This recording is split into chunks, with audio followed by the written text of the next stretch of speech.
Yes, the RBI governor today called a very important meeting with all the heads of the public sector banks today in Mumbai. Now, this meeting was basically done to take a review of the asset quality of the banks, of the credit flow of the banks.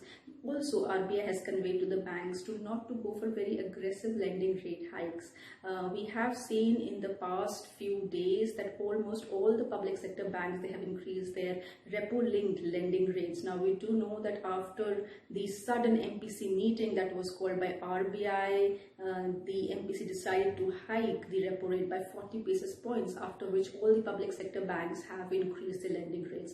Now, we also do know that any hike in the lending rate, it affects the retail consumption, it kills the private capex. So, keeping all this in mind, today's meeting called by RBI was very crucial. They have conveyed to the banks to not go for very aggressive but controlled lending rate hikes. Now, also the CPI inflation numbers that we have last seen come in are almost close to 8%. This is why globally we have seen all the countries facing this major dilemma of high inflation and the central banks going for increase in the interest rate cycle.